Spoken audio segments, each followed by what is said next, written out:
Yeah, check it out, man. It's your boy Akon, and you already know you can check me out on the Bootleg Kev podcast. Stay locked, baby. Bootleg Kev Show, we got a special guest in here. He is a living legend. I appreciate that, brother. Welcome to Akon. Akon is here, man. What's going on? Hey, first of all, I just want to say props to you, man. I always talk, as a radio guy, I always talk about a few eras in music. There was the T-Pain era. Before that, there was you. And T-Pain was signed to you, and for about 7 years straight, it was hard for program directors to separate music because y'all were both on every fucking song, man. Right. Every hook, every song, it was Akon or T-Pain. It was just, man, so salute to you, man. Nah, thank you, man. I remember, do you remember the Rap Phenomenon remix to your Ghetto record that like Green Lantern did? Yeah, that was my shit. Man, me too. Oh my God. That shit was crazy. Man, he killed that, bro. Yeah, man. That was that. Yeah, your first albums. I was hooked up just right away. Locked Up was such a special record, man. So that's what's up. Welcome, man. So you tell me, because you've kind of been doing so much outside of the music space. What has inspired you to drop new music? Actually, you know what? The first go round, it was more about the business of the music for me. Okay. So I was more focused on the business, and I didn't get a chance to really enjoy it. Right. You know what I'm saying? Like, I didn't enjoy it. It was just all business. But I said the second time around, I want to be able to really enjoy it, man. Take it, breathe it in, and enjoy it, all of this luxury that, we work for. Because it don't even make sense, man. And then I watched the younger generation, how they get this blessing to make this many opportunities and millions around the things that they do, and they just out here killing themselves. Yeah. It's like, what is the purpose? Like, to do all that to get out the hood just to bring the hood with you. Also, like, it's probably different now because you're doing it just because you want to, not because you have to. Right. As to where when you first got in the music industry, you're like, this is my way out. Yeah, for sure. So you got to treat it as such. No, it's absolutely. like a job. It's a bigger difference. And then, like, the way I feel like about the life now is like, okay, cool. I made some good money. Investments are all secured. My legacy is in a good place. It's like, okay, now I can really go back into the music and have fun. Mm-hmm. But then again, I kind of missed the music too, because I didn't realize how much time had flew past.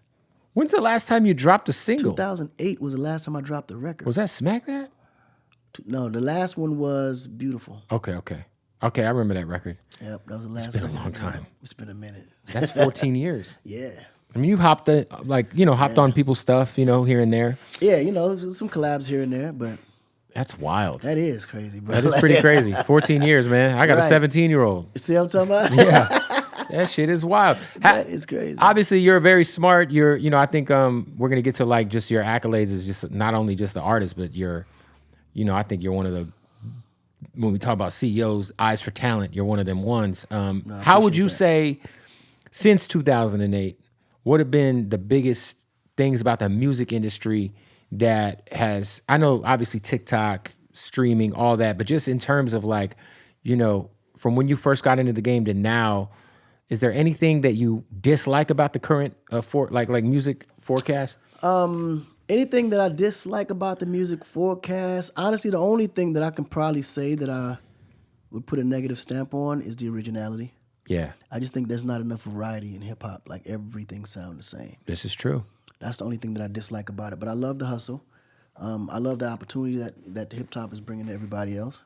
I love the, it's literally taking, should take niggas out the hood, but it's creating opportunities that we didn't have before, for sure. Because before it was either music or basketball. Right. Right.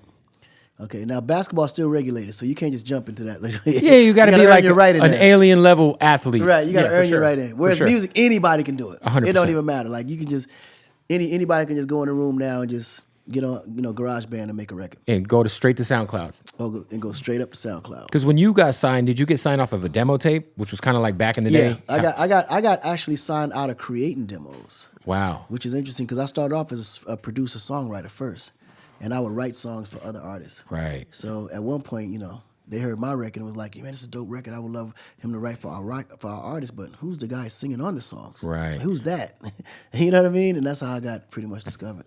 You kind of came out swinging with a record like Locked Up, which is, when you first come out with a song like Locked Up featuring Styles P. Right. And you're very, like you said, originality. When you first came onto the scene, no one sounded like Akon. Nobody. That's why it was so hard to get that record played. Like Locked Up was out a whole year before I got Styles on it. Wow. Like, MTV thought it was too urban, and BT said it wasn't urban enough. So I was stuck in the middle. It was nowhere to go. So then when Styles got locked up, it was like, wait, hold up. He can actually, and he had the streets back then, the Oh whole yeah, for sure. D-Block, All the and they mixtapes, was D moving. Block, all that. Yeah. And I actually reached out to a lot of other features before even Styles. Right. And some either charged me way too much or just said they couldn't do it. They wouldn't do it because the record just wasn't, it was to them it was an R&B record. So when Styles, offered to do the record, he had actually heard it and loved the record already and was like, man, I would love to do it. So he's the one I give credit for helping me break that record. Yeah. Because once he became on there, right. it became urban automatically. Yeah, it became like a rap record. Right. Even though I feel like you're kind of like one of those artists who I just look at as like an artist. You're not a rapper. You sing obviously, but you're kind of like, when people put a title on Future or Post Malone as like rappers, I'm like, nah, they're just artists who just make good music. Right. Some of the shit might be hip hop, some of the shit's pop. Right. I'm curious because at your peak as an artist, when you were extremely active, you were like the go-to hook man. Right. Everybody had to have an Akon hook. You gave people careers.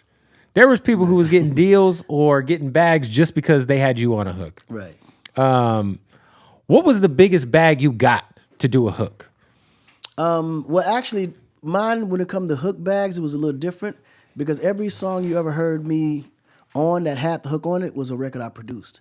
Oh, so okay. I would give them the beat with me already on the chorus. So they had to pay for both. They had to pay for the whole thing. So because there's been a lot of artists who have done songs that clearly they did for the bag. Was there one of those for you where you were like, yo, this bag was so crazy. The song might have been, I might not have loved the artist, but the song, it was a bag. You know what's interesting? In the beginning, that was one record that I can recall started with a bag, and then I was so happy I did it because the relationship came out and it was amazing. It was Baby Bash. Oh, I love that record. That because before I did that record, I had never heard of Baby Bash. Baby, I'm Back, man. Yeah, Baby, I'm Back. I never heard love of that it. song. And it was interesting because once I was like, okay, cool, it's some good money, so I did it. But then when I met him, we connected. I was like, damn, I'm glad I did this record. Baby Bash, Bash because he's such a cool dude. He's like man. the coolest guy ever. The coolest dude in the fucking world. Yeah. You know what I'm saying? So I was like, man, I'm so happy we connected this way. Then I felt bad because I was like, if I'd known this, I would have never charged him. Yeah, it's crazy because at that time you probably aren't hip to what he's doing. Right. It was too different. The Latin world is so different. It was so his different. first major label debut. And, Right. he had came off that Frankie J record. Right. He had Cyclone, Exactly. Baby, I'm Back. Yep. Yeah, he tapped in with Convict Music for sure for that first album. For sure. Because right after that, we sent him over to T-Pain and got another record. Yep, 100%. It's crazy because I talked to Payne and he had told me that you had offered him a record deal super early. And he said that a major label came and offered him like a substantially crazier amount of money. They did. But he said, I trusted Akon. I believed in his movement. And he's like, I'm living out my car. Me and my girl are struggling. Yeah. He's like, and I passed on the bag with this major situation and stuck with Akon and signed the deal for less money because of his vision, because of all the things that you bring to the table that money can't buy. What was it about Payne? Obviously, he was in a group called, was it the Nappy Heads? Yeah. Robbery's my shit, by the way. That's a Tampa classic. But what was it about Payne that initially kind of struck your interest and had you kind of take a chance on him? And he also took a chance on you at the same time. No, he did. I mean, till this day, I thank him for just believing in me. Because that kind of changed your label. He was the first artist I signed on Convict. Right. He was literally the first artist. So it was not only because he was the first artist that I had to prove for future artists that I plan to sign, but because he took the chance on me, I made sure that I put whatever I had in him. Because I gave him a promise that I'm going to give you a career. I said, I know they could give you a bag, but I'm going to give you a career. Right. I'm going to give you a career. And I made sure that happened for him. And till this day, I still fight for him. Even though he's off and doing his own thing, I will always be in debt to T-Pain, for sure. Yeah. Pop the Convict Music off. As a label, pop it off. Yeah, no, without a doubt. He was our franchise player. Who else? I mean, obviously Lady Gaga. But see, Gaga was on Con Live. At the time, I had two labels. Check you out. I had Con Live, which was the pop label, and then I had Convict Music, which was the urban label. There's always speculation. Are you still getting money off of Lady Gaga? No, not no more. Not no more. How many albums in was it before the bag stopped? I had it for 4 albums originally. Jesus Christ. Yeah, I had it for 4 albums. So after the 4 albums, the deal is over. But then... Does she have 4 albums? Nah, she never got to 4. So you eventually were like, hey, look. Well, at that time, it was a lot of moving parts. And I kind of seen where the future was going because of how the parts were moving. Mm-hmm. And that's when I made a deal for my portion in stake of her, and I sold out. Oh, so you sold your portion of whatever she does I got next. it right before the dip. Oh, that's smart. Do you think that that's why artists are currently selling their catalog right now, like they're publishing, because they feel like it's a depreciating asset maybe? No, I think a lot of them are selling for, because they don't know I don't think they know the value of what that is they're selling.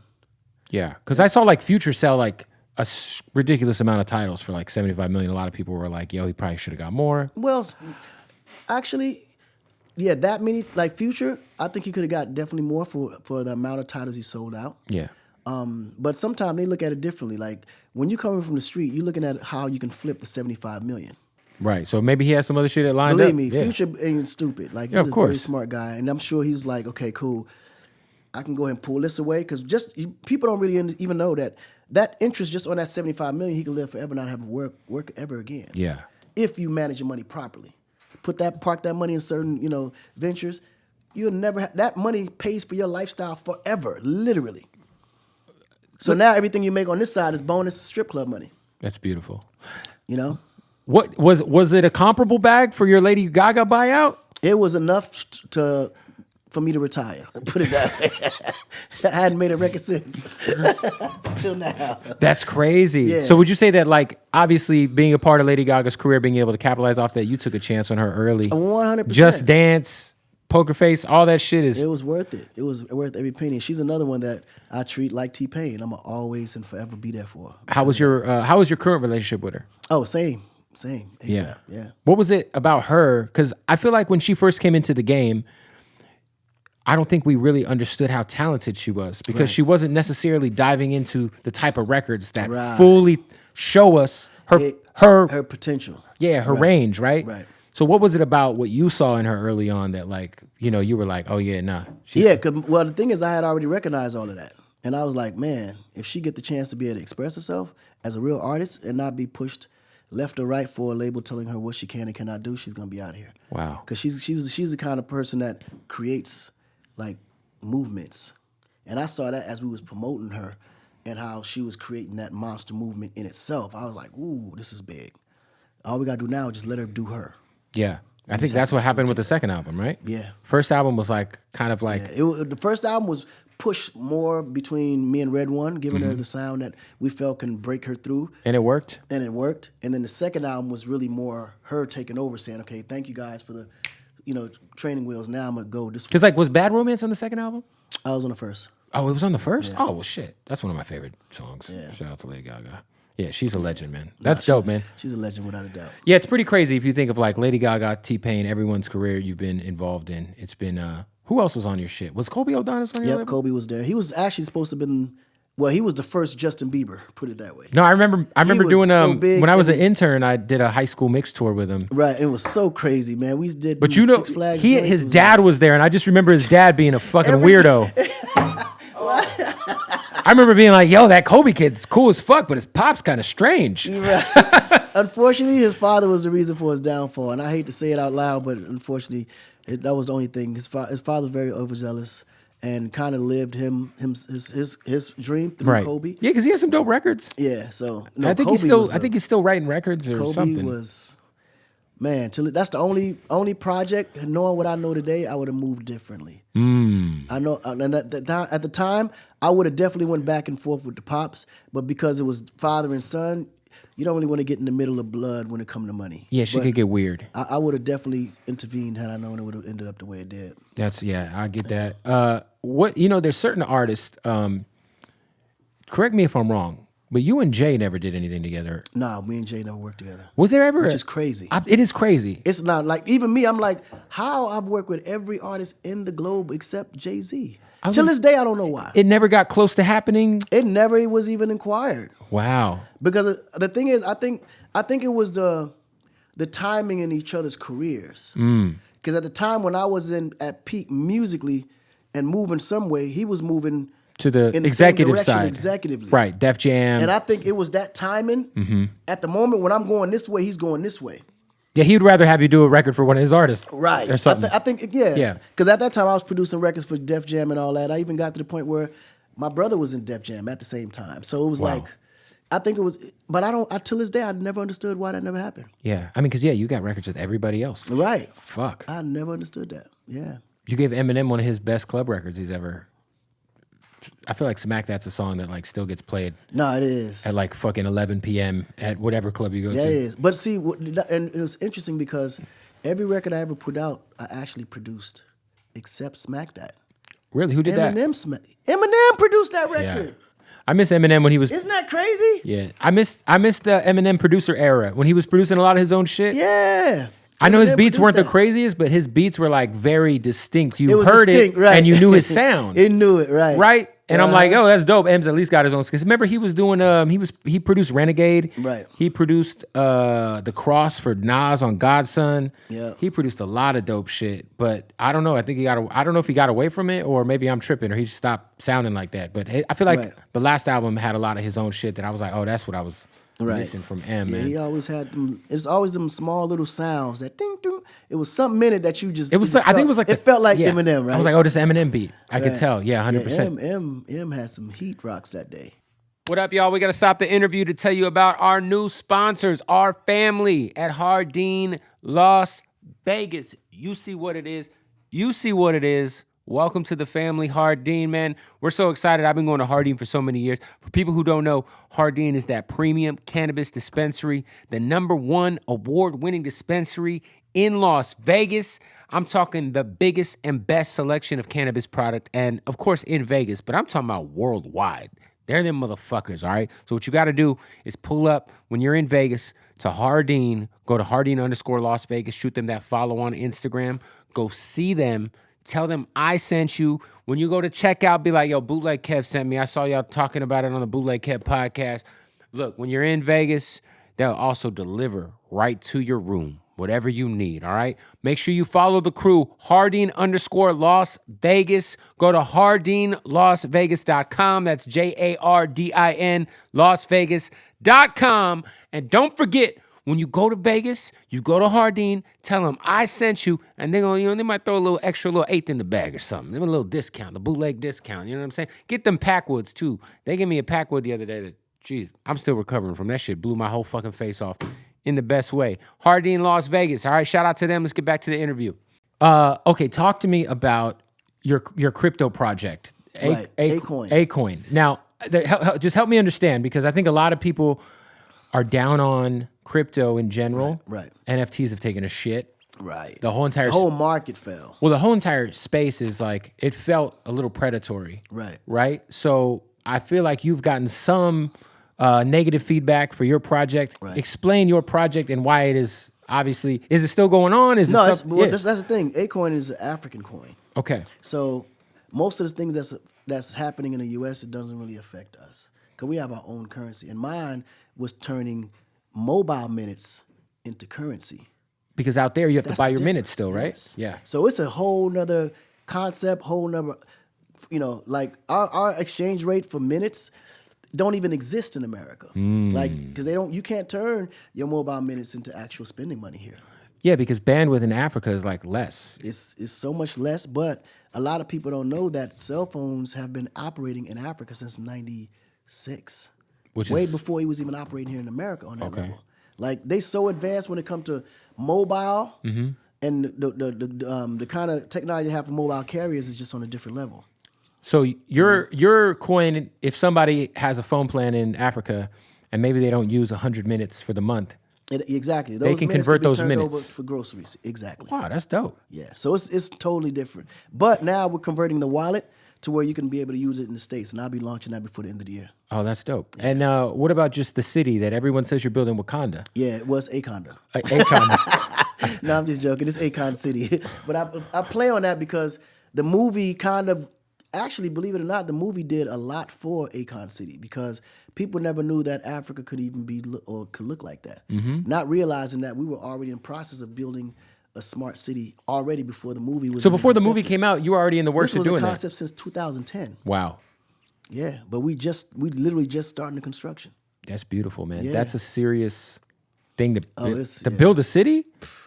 Like, the how do you get the preparation. funding for that besides Lady Gaga? It's more the preparation though. Right. You know, so when you start dealing with all these major developers globally, and then you start dealing with the studies, like from the environmental studies all the way down to soil studies. Yeah, you gotta have envi- sewage. You yeah. gotta have Man, the it's trash so much- department. yeah, all it's that like, stuff. I learned so much in the process of this. I mean, building a house is one thing, but when you're talking about building a city, the infrastructure that's attached to that is on a different level. Then we're talking about smart city with technology that people don't even know exists yet. Right. You know, so it was. What technology it doesn't was exist years. yet that you're using? Oh wait, I can't wait to invite y'all to the city. Okay. Ooh-wee. A lot of it I got to keep under closed NDA conversations, but for the most part, when y'all finally are invited, it's gonna be a treat. Well, everyone get internet. Oh yeah, that's without saying. Yeah. I mean, Everyone don't have internet? That's without saying. That's beautiful. How many square miles? 1 square mile. 1 square mile. Yeah. So it'll be a very small Yeah, community. It starts off, but it's set up to where it can scale out. Wow. Yeah. That's dope, man. Yeah. Well, salute to you, man. You know, I'm excited about it though. Shit, I'm trying to go. No, you will. What do you mean? You definitely gonna be there. Obviously, as somebody who never really made Afro beats, but to see as an African, to see it be, I mean, I just talked to somebody last night. Burna Boy was the #1 song at Urban Radio, and it got overtaken by Thames, Right. See, which is so fire, right? which is so fire, man. How dope is it just to see Afrobeat be like the new? Just it's kind of like what everyone's doing, even if you're not from like it's just it's just the thing music now. It's not It's just- African music, right. yeah. And that was one of It's our pop biggest music. fights. Yeah. yeah. One of our biggest fights was just introducing it into the world. And then once it was introduced, okay, don't quite generalize it, because I remember when we was first, I remember back when I was trying to shop WizKid over at Sony, and this was like 2010.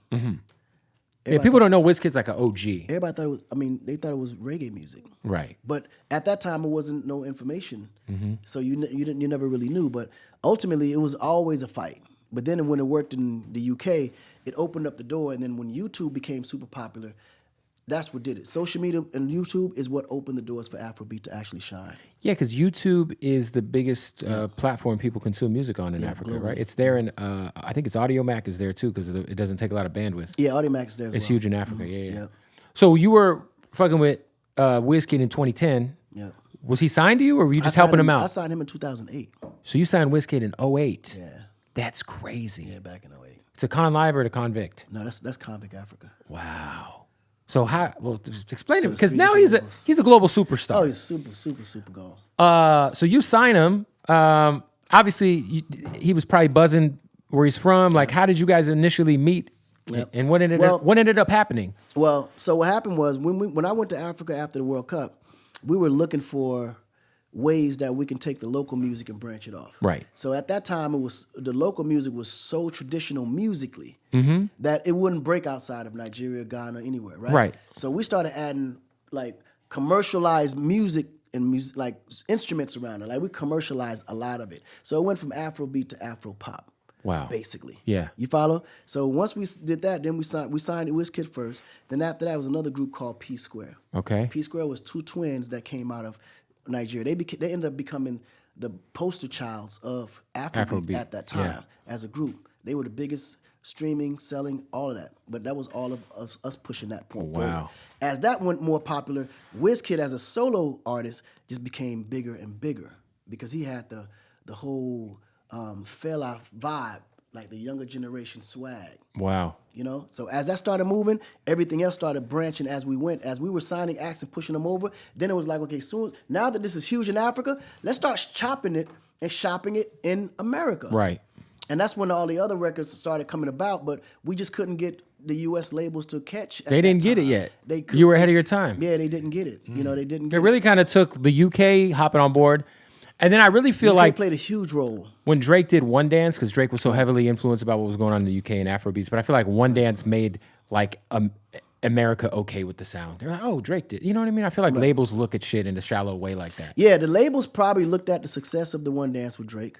And then But Drake was on already Wiz's. Yeah. Drake already knew how big it was. That's why he did it in the first place. Like he already knew what it was. So what ended up happening with you and WizKid? So ultimately, right now, Wiz is no longer signed to us. Okay. But we're still affiliates and work all his records internationally along with Sunday. What point in time did you guys split on the label side? 10 years after. Wow. Like 2018. Oh shit. Yeah. That's not. I think I interviewed him Right in around the 2018. corner. Yeah, right around the corner. I think he was on my show that year. If he was in LA, he was the reason why he got here. Oh wow, that's crazy. That was his first run in the U.S. Are you still getting a piece of WizKid? Pause. No. No. But the kind of relationship we have with all of our artists, even after they're no longer on the label, we still bring work and we still commission from it. So I always try to keep a relationship to where it's not a boss employee type of relationship. It's always been a partnership. Yeah. And oftentimes, there's certain things that we as convict music just do better than anybody else. So they always come to us for certain services, and we always be attached to them. Okay, take me back. Let's say, hypothetically, I'm an independent rapper. I happen to be a drug dealer. I got stupid money. Money's not a problem. Right. I'm a rapper in 2004, 2005. And I'm like, yo, I hit up convict music. And I'm like, I need the Akon special. I need the song. I need the hook. I need everything. Right. What are you hitting me upside the head for? 200,000. 200,000. Now, does that increase if it's a major label? It's 200,000 whether it's major or not. Wow, 200K. The price didn't change. Plus you depending get your on the level. pub. Oh yeah, I mean you get everything you're supposed to get. That's just for our services. That's amazing. 200K. That's You what were the doing cost a was lot of then. those. Oh, we did a lot of those back What then. was the busiest year you had? The busiest year was years. The busiest years was from 2005 to 2009. Wow. 5 good years. That's crazy. Yeah. Yeah, you had it, man. Did you ever hear that from radio programmers? They Oh complain. yeah, everyone I went to. I mean, I remember they had created even this. I don't know if it was a law, but it was the system. Oh, it where was. Whatever had- you're about to say was a real thing. You remember, so I didn't know. It was like an Akon rule. Right. They was Yeah. like, okay, you can't play. I want to say my. It was record, but Akon and T-Pain. You can't. Yeah, you can't play. It was 100% a thing. Right. Oh, I didn't even know that. Because back in the day, there used to be artist separation when Right. people would program the logs for a radio station. And at one point in time, it was you and Payne. And then once the Wayne shit really took off, it kind of all intersected. And then Right. it was like, there's no way this is possible. We can't. It just didn't make sense. And then fucking T-Pain and Wayne got money together. And that's just a double fuck you to program directors. Because it's like, Right. how do we program this fucking song? They're both on it. Right. They both on It it. was crazy. It was fucking crazy, man. So crazy. tell me about Smack That, because you said that's the only song that dropped that you didn't produce.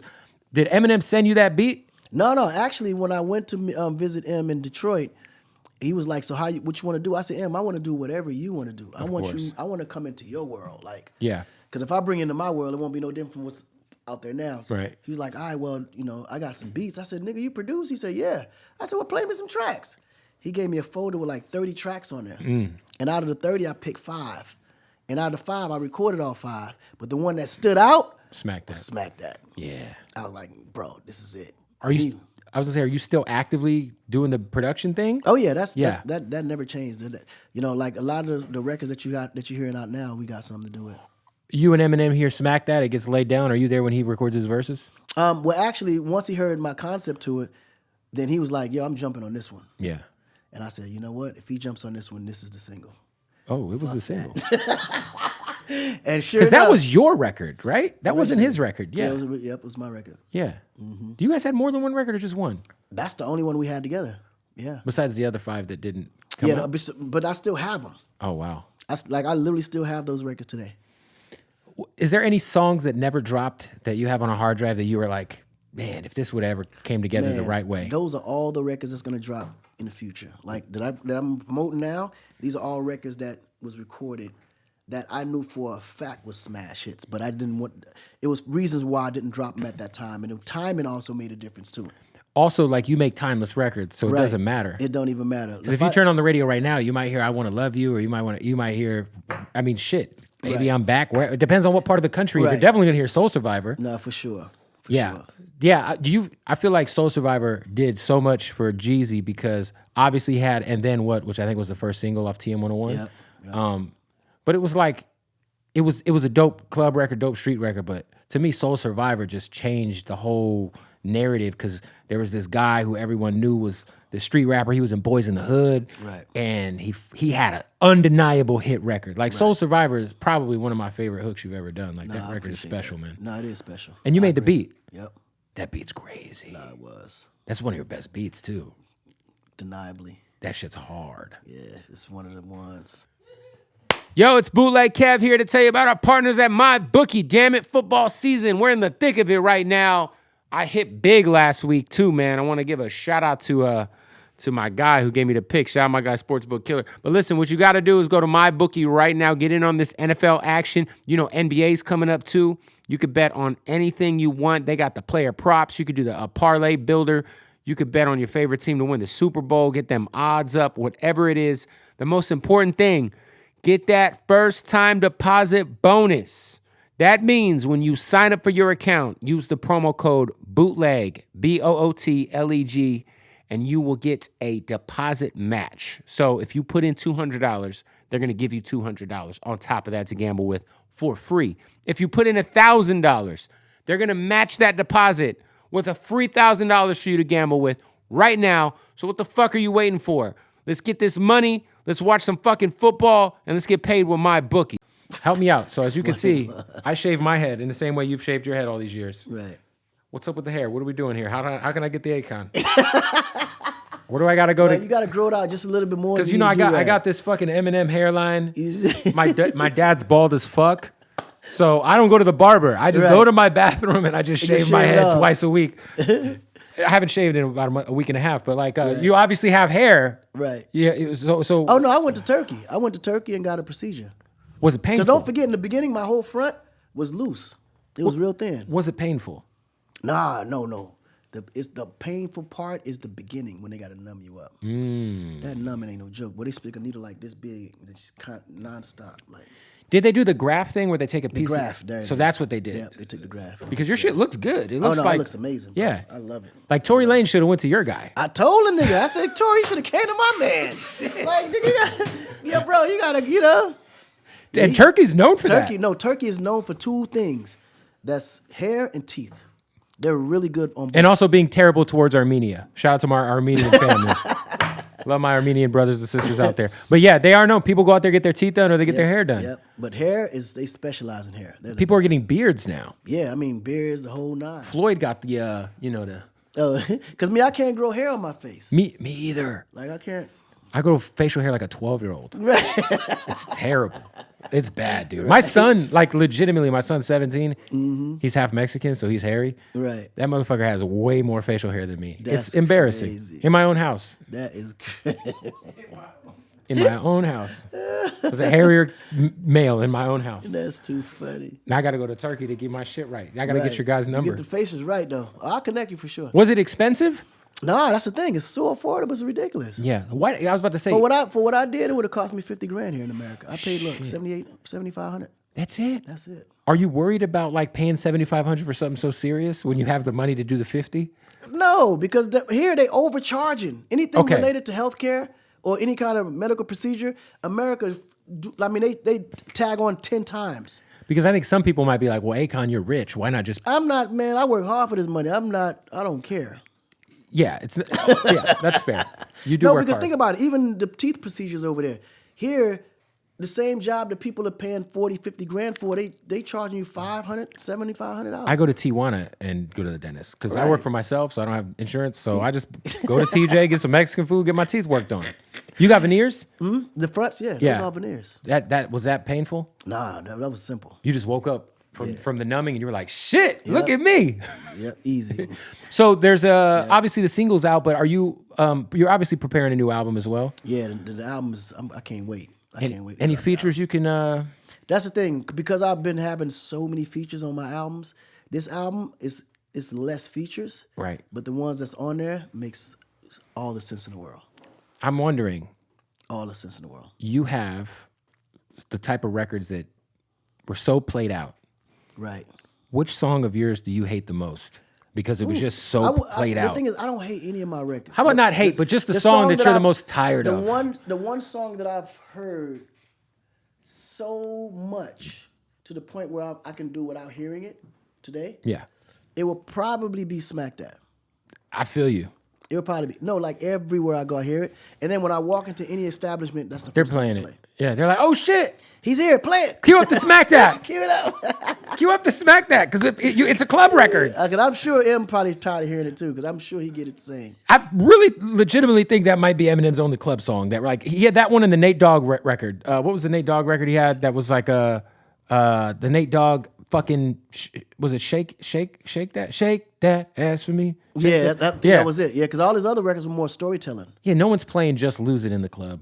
Yeah, that's true. Depending on which club you go to, they might drop Lose Yourself if it's a lot of white folks in there just to get them to sing along to something. Right. As a matter of fact, because he was more of a lyricist, and then he told a lot of stories. So you get more play from him on a video channel than you would in a club. I Want to Fuck You, another classic. Oh yeah. Shout out to Snoop. Shout Snoop. I remember when that song first came out, I had no idea that it was dirty because I was just so used to the radio version. Right, to the radio version. And then when I got the album, I was like, oh shit. Wait That was on Blue Carpet Treatment? Right? Wasn't it on Blue Carpet Treatment? No, that was on it was on the Convicted album. Okay.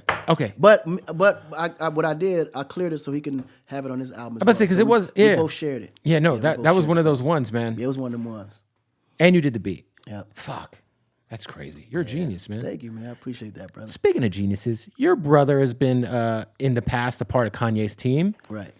Shout out to Boo, who is My a dog. music industry legend in his own right. Absolutely. He's done a lot in the business. 100%. He stood on his own, independent from you, which is Period. And that's what I was proud of the most. At first, in the beginning, I was like, yo, Boo, like, I don't get it.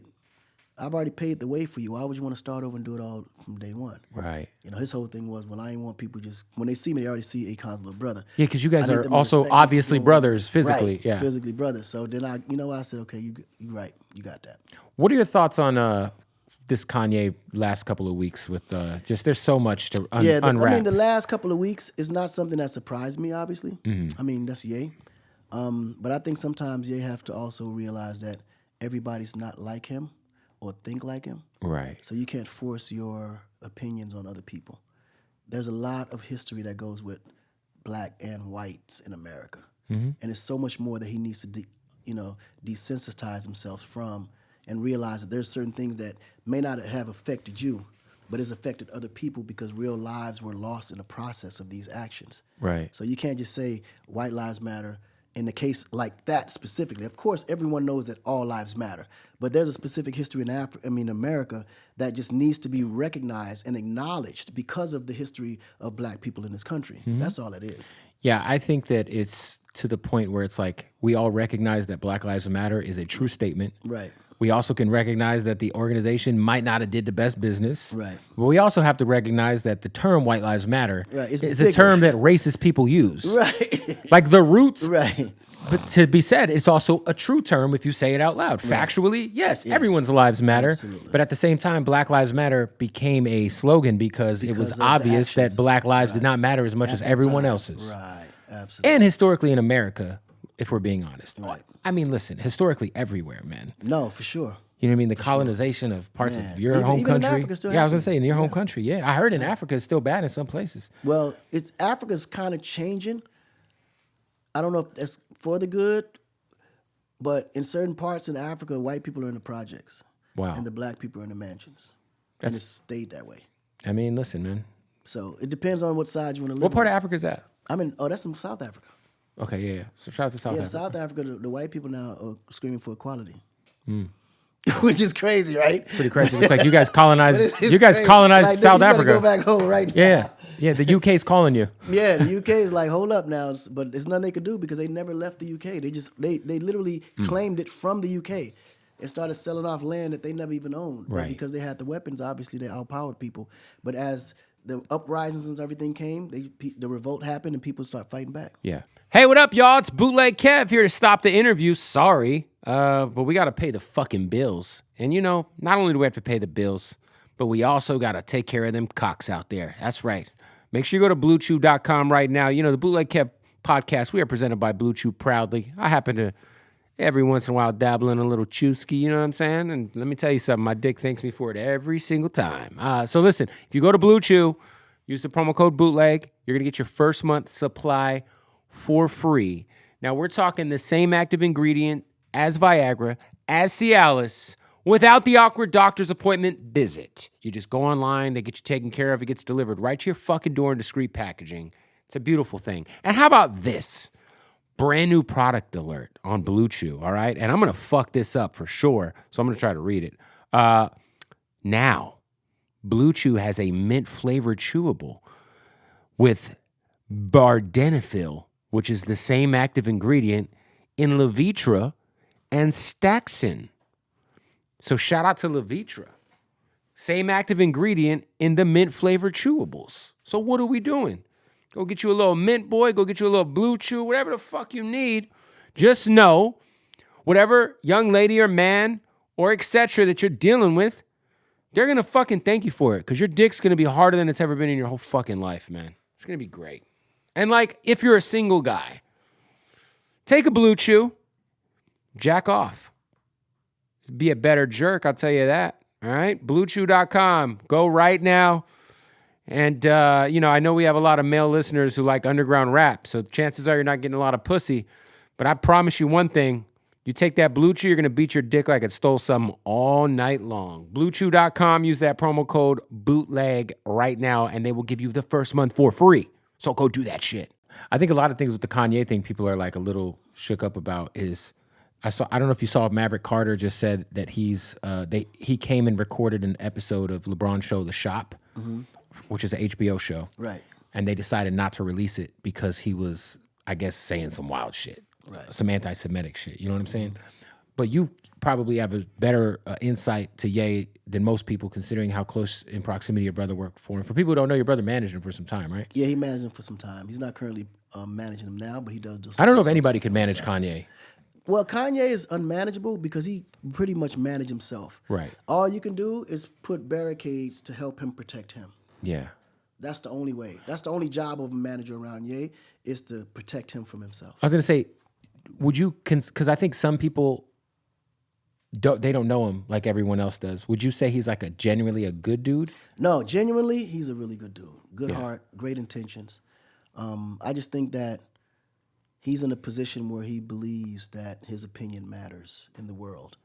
And when you do that and people telling you, well, your opinion don't matter in my life. Yeah.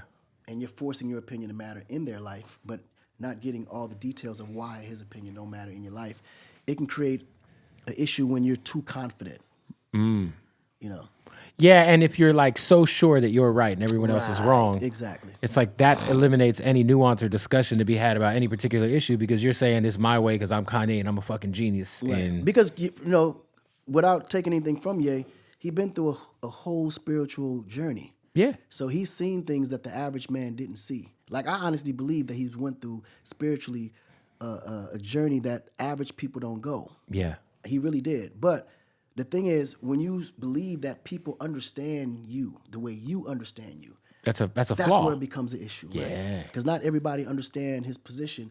And when you're trying so hard to explain it to people who will never get it because they have to go through your journey to get it, it becomes an uphill battle trying to, And people have to give you the benefit of the doubt that what you're saying isn't what you're saying, that you have a bigger message behind it. And when you say certain shit that he says recently, it's like, I don't really care what your thought process was. Right. And you don't care enough to you take it really offensively. explain it. Right, exactly. So that's when everyone takes it personal. And then when it goes personal, then it's hard to talk about. Yeah, that's fair. Okay, can you tell us any of the features on the project? You said that they make sense. Oh, yeah.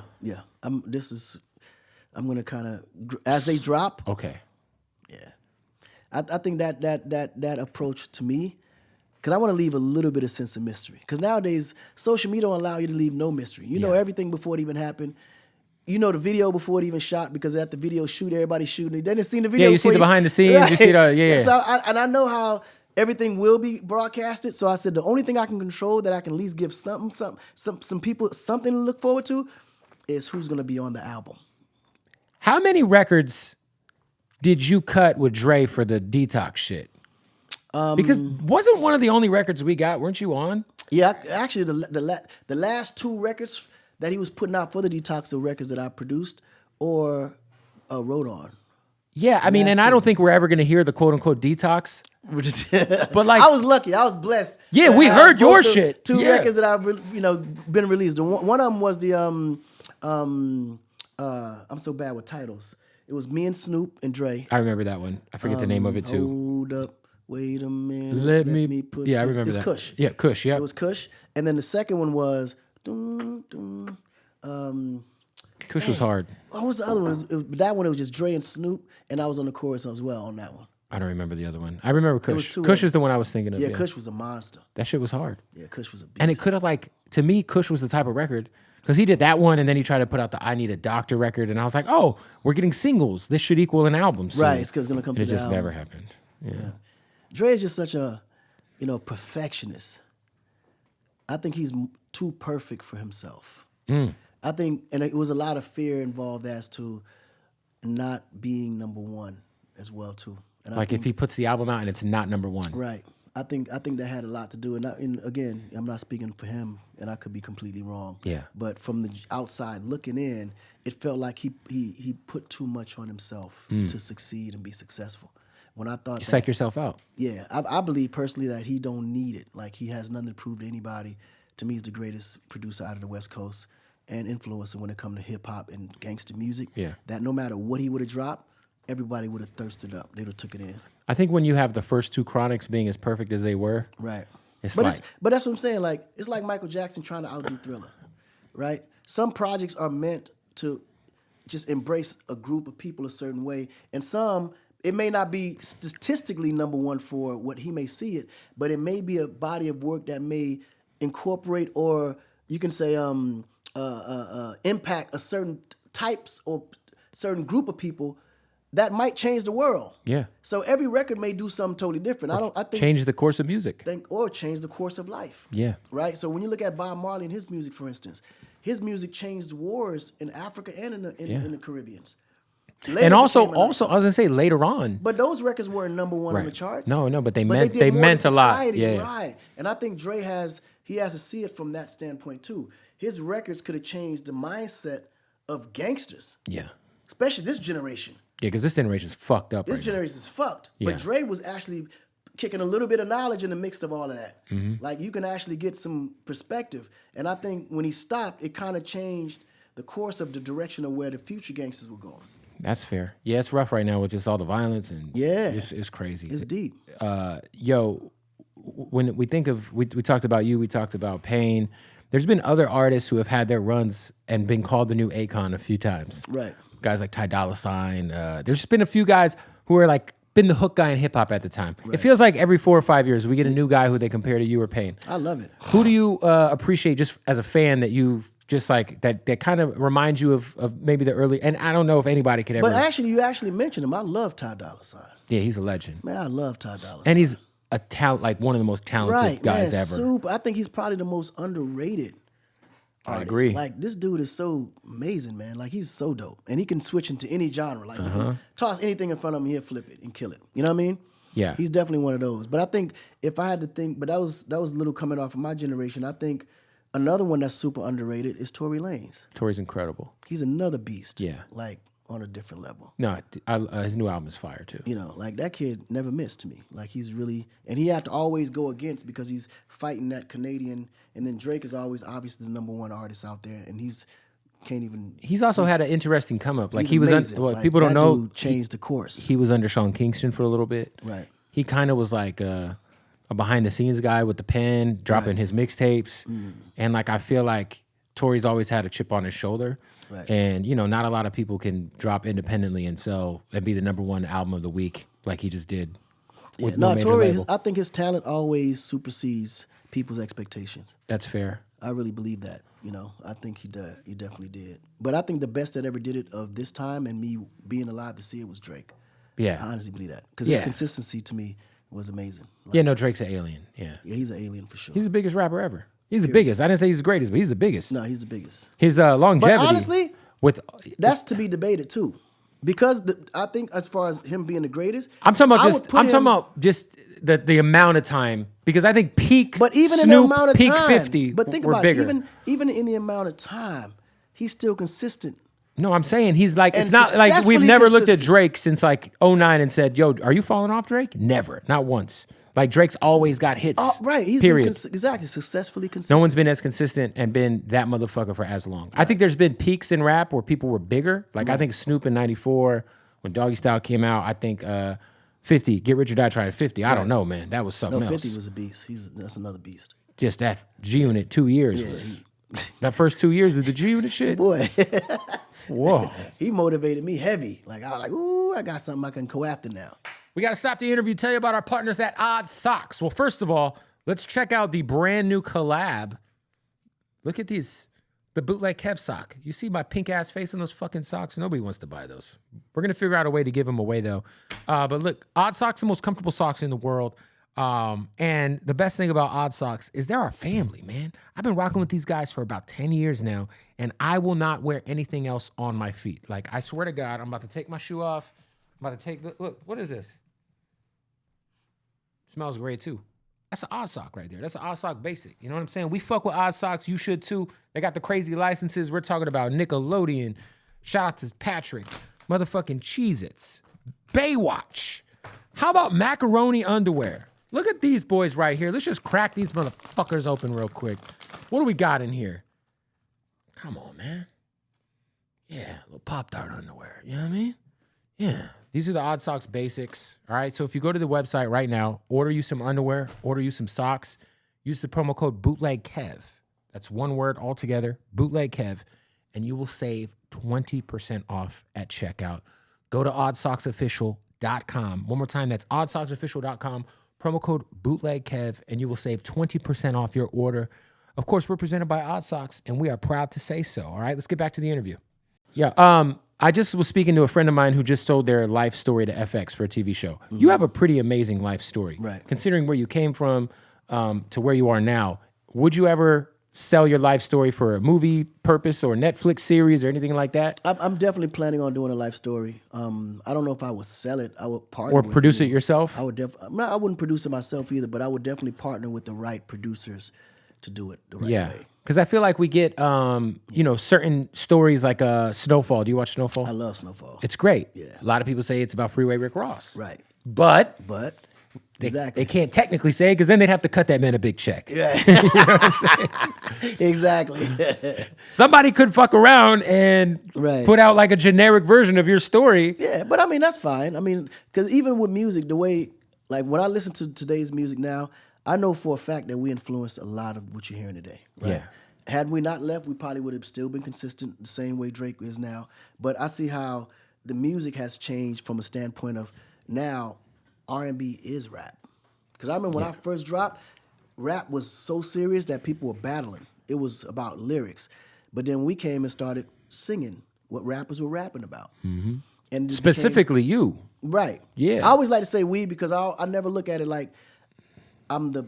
Because Ghetto was one of them ones. It's crazy because I told you earlier, I was like, yo, when I heard that Rap Phenomenon mixtape and Green Lantern did whatever remixed it, I thought that was the original. And then when I got the album, I was like, wait, right.